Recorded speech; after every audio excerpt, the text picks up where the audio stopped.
ବଣେଜା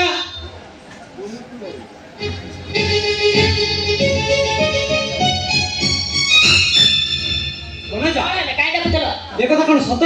ମୋ କଥା ତମ ବାପା ଆମ ସାନ ବୋହୂକୁ ଆମ ଘରକୁ ଆଣିବା ପୂର୍ବରୁ ତାକୁ ରକ୍ଷିତା କରି ରଖିବାକୁ ଚାହୁଁଥିଲେ। ଓହୋ ସେଇଟା ତ ଗୋଟେ ବାସ୍ତର ଫ୍ୟାମିଲିର ଝିଅ। ହଁ ବାପା ସେମିତି ଗୋଟେ କହିଦେଇଥିଲେ ଆଉ କଣ। ତାଙ୍କ ଆମ ଘରେ ରଖିତା ରଖିବାଟା ଆମ ବଂଶର ଗୋଟେ ପରମ୍ପରା। ଏଇଠି ମୋ ଜେଜେ 3ଟା ରଖିତା ରଖିଥିଲେ, ଆଉ ତା ଜେଜେ ସେ 7ଟା ରଖିତା ରଖିଥିଲେ, ଆଉ ତାପରେ ମୁଁ ଆଉ ଜାଣିନି କହିବି। ବହୁତ ବାହାଦୁରୀ କଥା ତ। ରକ୍ଷିତା ରଖିବା କଥା ନ କହି କୁହ ରାଣ୍ଡ ରଖିଥିଲେ। ବହୁତ ବାହାଦୁରୀ କଥା ତ। ହଉ ହେଲା ତମରି କଥା ହଉ। ଏଇ ମତେ କହିଲା ଯେତେବେଳେ ନମିତା ଗୋଟେ ବେଶିଆ ଆଉ ସେ ବେଶିଆ ଭଳିଆ କଣ ହବ? ଗୋଟେ ପ୍ରସ୍ତାବ ଦେଇଥିବେ ଆଉ କଣ। ହଁ ଆସିଲେ ମୋ ବାପା ଠିକ କହୁଛ। ଇଏ ଆଇଛନ୍ତି ମୋ ବାପାର ଭୁଲ ଧରିବାକୁ। ମୁଁ ଲ ପ୍ରାକ୍ଟିସ କରୁଥିଲି ନି ଏପରି ମୋ ଭୁଲ ଧରି। ଆଚ୍ଛା ବନଜା, ସେ ଝିଅ ଏ ଘରର ବୋହୂ ହେଇ ଆସି ସାରିବା ପରେ ତମ ବାପା କେମିତି ତାକୁ ସେ ସବୁ ପୁରୁଣା କଥା କହି ତାକୁ ବ୍ଲାକମେଲିଂ କରୁଥିଲେ। ଯେମିତି ମୁଁ ଯାହା କହିବି ସେଇଆ କହିବୁ, ନହେଲେ ତ କଥା ପରିବାର ଆଗରେ ଖୋଲିଦେବି। ଯୋଉଟା ସତ କଥା ସେ ସେଇ କଥା କହିଦେବେ, ଏଥିରେ ଅସୁବିଧା କଣ ଅଛି? ସିଧା କଥା। ମୋ ବାପାର ପୁଣି ଇଏ ଭୁଲ ଧରିବେ। ମୁଁ ଲ ପ୍ରାକ୍ଟିସ କରୁଥିଲି।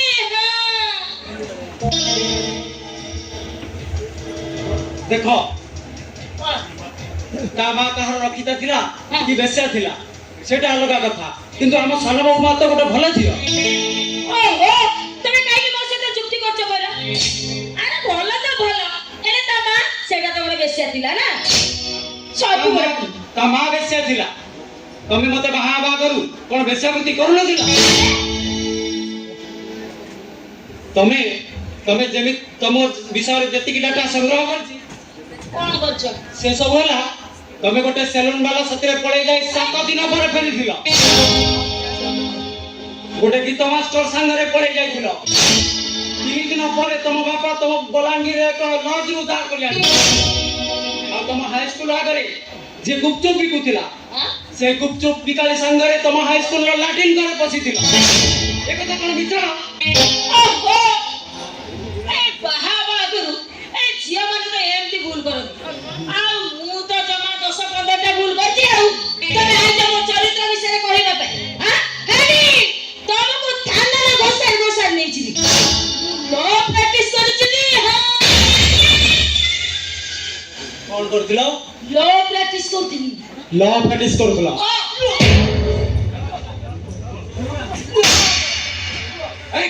କଣ କରୁଥିଲ? ଏଇ ରୁହ ତମେ କଣ ମାରୁଛ କାହିଁକି? ତ ଲ ପ୍ରାକ୍ଟିସ ଛଡେଇ ଦେବେ। ଆଉ କହିବିନି ପୁରା କହିଲି। ଆଉ କହିବିନି। ଆବେ ଶୁଣ, ତ ବାପାକୁ କହିଦେବୁ। କଣ କହିବି? ଆମ ଫାର୍ମ ହାଉସକୁ ଜମା ଆଉ ମାରିବନି। ନାଇଁ ମୁଁ କହିଦେବି ବାପାକୁ ଆଉ ମାରିବେନି। ଆମ ଘରର ଫାଟକ ଆଉ ମାରିବନି। ଆଉ ତୋ ବାପା ସହିତ ତୁ ଫୋନରେ ବି କଥା ହବୁ। ଆରେ ଏଇଟାର ମେଡିସିନ ମୋ ପାଖରେ ଥିଲା, ମୁଁ ଏଠି ସେଠି ଖୋଜୁଛି। ଆଚ୍ଛା ମୁଁ ତମକୁ ଗୋଟେ କଥା ପଚାରିବି। କଣ ପଚାର? ଆଚ୍ଛା ତମେ ଆଗ ମତେ କହିଲ, ତମେ ତ ମତେ ଭୟ କରୁଥିଲ, ତମେ ମତେ ମାରିବା ପାଇଁ ସାହସ କଲ କେମିତି? ତୋ ବାପା ପାଇଁ। ମୋ ପାଇଁ? ମୋ ବାପା ପାଇଁ? ମୋ ବଡ ଭାଇ ଏ ଘର ଛାଡି ଚାଲି ଯାଇଛନ୍ତି। ଏ କଥା ଜାଣିବା ପରେ ମୋର ଅନ୍ତରରେ ନିଆଁ ଲାଗି ଯାଇଛି। ମୋ ବଡ ଭାଇ ହଉଛନ୍ତି ଦେବତା ଠାରୁ ଆହୁରି ବଡ। କଣ କରିବାକୁ ଇଚ୍ଛା ହଉଛି? କଣ ଟପି ଚିପି ମାରିଦବ? ନା, କଣ ଇଚ୍ଛା ହଉଛି ଜାଣିଛୁ? କଣ? ତୋ ବାପା ଆଉ ଝିଅକୁ 2 ଜଣ ଯାକୁ ଗାତ ଖୋଳି ଦିଅନ୍ତା ପୋତି ଦବାକୁ। ମତେ ମାଇଲ ତମ ପାଖକୁ ତୋ ବାପା ଫୋନ କରିଛି। ସେ କଣ କହୁଛି ଶୁଣ। ତମେ ଏବେ କହିଲ ମୋ ବାପା ସେ କଥା ହବୁନି, ମୁଁ କାଇଁ କଥା ହେବି? ତମେ ତମର କଥା ହବ। କଥା ହଁ ଶ୍ୱଶୁର ମହାଶୟ ହଁ କୁହନ୍ତୁ ଜୟ ମହେଶ ଟିକେ ଦୟାକରି ଶୁଣନ୍ତୁ। କଣ କହିବାର ଅଛି କୁହନ୍ତୁ। ମୁଁ ତୁମ ଭାର୍ଗବପୁର ଫାର୍ମ ହାଉସରୁ ଲକ୍ଷ ଲକ୍ଷ ଟଙ୍କା ଖାଇ ଦେଇଛି ତୋଷାରପାତ କରିଛି। ତମେ ପୋଲିସ ଏଫଆଇଆର କରିଛ। ଏ କଥା ସତ? ପୋଲିସ ଏସପି ଇତିବରାଇ ଆରେଷ୍ଟ କରିବା ପାଇଁ ମୋତେ ଲାଗି ପଡ଼ିଛି। ଶୁଣ ଏ କେସଟା ତମେ କେସ୍ ପୋଲିସ ଥାନାରୁ ୱିଡ୍ର କରି ଆଣ। କଣ ଧମକ ଦଉଛନ୍ତି? ଆବେ ଶୁଣ ବେ 28 ବର୍ଷ ତଳେ ହଜି ଯାଇଥିବା ନିର୍ଭୟ ପରିଜାକୁ ମୋ ଲୋକମାନେ ଉଠାଇ ନେଇଛନ୍ତି। ମୋ ବାପା ନିର୍ଭୟ ପରିଜା? ହଁ ସେ ମରିନି ବଞ୍ଚିଛି। 28 ବର୍ଷ ତଳେ ମୁଁ ତାକୁ ମାରିବାକୁ ଚାହୁଁଥିଲି ହେଲେ ତା ଭାଗ୍ୟ ବଳ ସେ ବଞ୍ଚି ଯାଇଛି। ଆଜି ତୁ ତ ମୋ କଥା ନ ମାନିବୁ ମୁଁ ତାକୁ ସତରେ ମାରିଦେବି। ମୋ ବାପା ବଞ୍ଚିଛନ୍ତି? ହଁ କିଏ ମୋ ବାପା? ଆରେ ତୋ ବାପା କିଏ ଏବେ ତୋ ବୋଉକୁ ପଚାର। Hello hello କାଟିଦେଲି। କାବା ହେଲେ ମୋ ବାପା ଏବଂ କହ ମୋ ବାପା କିଏ? ମୋ ବାପା କଣ ବଞ୍ଚିଛନ୍ତି? କହ ବୋଉ ମୋ ବାପା କିଏ? ତାଙ୍କ ପରିଚୟ କଣ? ଭାଇ ତୋ ଶ୍ୱଶୁର ମତେ ଏବେ ଫୋନ କରିଥିଲେ। ସେ ତ ବାପାକୁ ଉଠାଇ ନେଇଛନ୍ତି। ଏମିତି ସମୟରେ ତୁ ଚୁପ୍ ହେଇଯାନା ବୋଉ। କହ ମୋ ବାପା କିଏ? ଭାଇ ଆମ ବାପା ହେଉଛନ୍ତି କିଏ ସେ? ଆମ ଘରେ ଚାକର କାମ କରୁଥିବା ଲୋକ ହେଉଛନ୍ତି ଆମ ବାପା। ଏ ବୋଉ ଏ କଥା କଣ ସତ? ହଁ ଏକଥା ସତ। ହେଲେ ରାମ ତୁ ଏ କଥା ଜାଣିଲୁ କେମିତି? ଏକଥା ଜାଣିଥିଲେ ବଡ ଭାଇ ସେ ସବୁ କଥା ପୋଲିସ ପାଖରେ କହିଦେଇଥିଲି। ପୋଲିସ ଏସପିଙ୍କ ଠାରୁ ଏ କଥା ଜାଣିଲା ବେଳକୁ ତମ ଶ୍ୱଶୁର ବାପାକୁ କିଡନାପ କରି ନେଇ ଯାଇଛନ୍ତି। ଆଉ ସତ କଥାଟା ଜଣା ପଡିଥିଲେ ତୋ ଶ୍ୱଶୁର ତୋ ବାପାକୁ ମାରି ଦେଇଥାନ୍ତେ।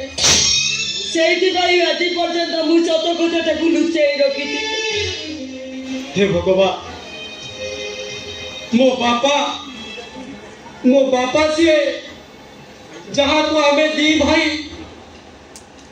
मो बहू को विधवा करने पाई कोई दिले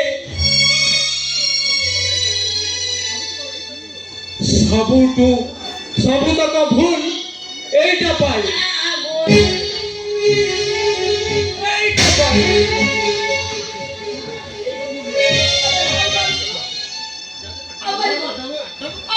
ଯିବି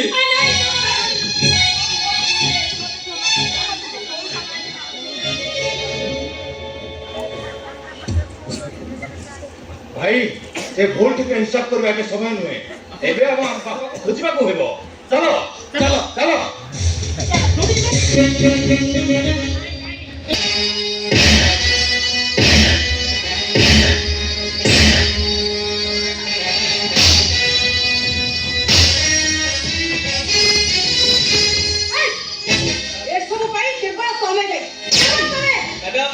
जानी पारुनी निर्भय परिजा केस पाई मु केमती जाई निर्भय परिजा विषय सब किछि तथ्य ताको पुरो धन पद दउतला आ सब सिक्रेट पुलिस रखिला। ए सब विषय से मास्टर वशिष्ठ हसिले केबी जाना आपण किछि खराब भाबेनी से फार्म हाउस घटना नै आपनकर केमिति गोटे मो पडी खराब धारणा है। विश्वास करंतु आपण कहया परठारु बसंत हमको सहित मोर कोनोसी संपर्क नाही। ओए सुनो मते केवल गोटे कथा कहो ए सबरो सिक्रेट तो वशिष्ठ बसंत जानिला केमिति? मैडम आपण विश्वास करिवेनी मो बडी पुलिस डिपार्टमेंट रे अनेकଙ୍କ सहित बसंत हमको संपर्क अछि। आउ से तो ओए सुनो पुलिस डिपार्टमेंट आउ के नहीं पर तोमे ही जाई तो हमर सिक्रेट सब कहू छ। विश्वास करन मैडम से लोक मु नुहे। हां सारा को तोमे आपण जबरदस्ती करबे म कौन करिबी? नमस्कार आपण मैडम आम बत्ताचिया नगर से सभापति आ मोली सेक्रेटरी आपण के के आछन आपण जारे किछि करि परिबेनी जहा करिया कथा आमे करिबु। आपण को पुलिस माने बाडे पिटी पब्लिक रे कथा जा करन एटा ला पुलिस फॉर्मूला हेले एबे आमे जे उपाय रे कथा आदाय करिबु सेडा हला पब्लिक फॉर्मूला। ठीक अछि अप्लाई करो आ कथा आदाय करो। अच्छा दुखीराम बोला ना एबे आम फॉर्मूला आरंभ करो। ठीक ए पुआ मानबे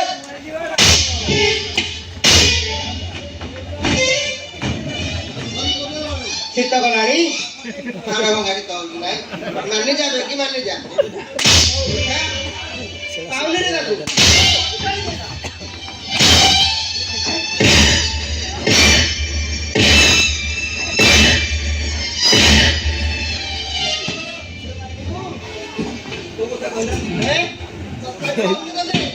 ওরে তাহলে লগেছিল